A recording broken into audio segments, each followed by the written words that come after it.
పార్లమెంటులో వాయిదాల పర్వం కొనసాగుతోంది. నీట్ పేపర్ లీకేజీ వ్యవహారంలో ఆందోళనలు చేపట్టిన విద్యార్థులపై పోలీసుల చర్యను నిరసిస్తూ విపక్షాలు ఉభయ సభల్లో ఆందోళన చేపట్టాయి. ఉదయం లోక్సభ ప్రారంభం కాగానే విపక్షాలు వెల్లిలోకి వెళ్లి నిరసన తెలిపాయి. ఈ క్రమంలో లోక్సభ మధ్యాహ్నం 12 గంటలకు వాయిదా పడింది. తిరిగి సమావేశమైన తర్వాత పేపర్ లీక్లకు పాల్పడే వారిని కఠినంగా శిక్షించే దిశగా పబ్లిక్ పరీక్షల అక్రమాల నిరోధక సవరణ బిల్లు లోక్సభ ముందు వచ్చింది. విపక్ష సభ్యుల ఆందోళన మధ్య కేంద్ర మంత్రి జితేంద్ర సింగ్ ఈ బిల్లును లోక్సభలో ప్రవేశపెట్టారు. విపక్షాలు నిరసన కొనసాగించగా లోక్సభ మధ్యాహ్నం 2 గంటలకు వాయిదా పడింది. సభ ప్రారంభమైన తర్వాత బిల్లుపై చర్చకు వీలుగా విభేదాలు పరిష్కరించుకోవాలని ప్రభుత్వం ప్రతిపక్షాలను స్పీకర్ ఓం బిర్లా కోరారు.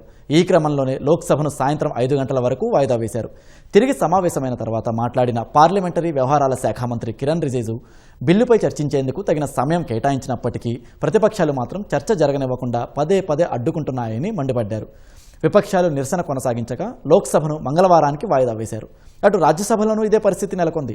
నీట్ ప్రశ్నపత్రం లీకేజీపై ఆందోళన చేసిన విద్యార్థులపై లాఠీచార్జితో పాటు పలు అంశాలపై చర్చ జరగాలని విపక్షాలు పట్టుబట్టాయి.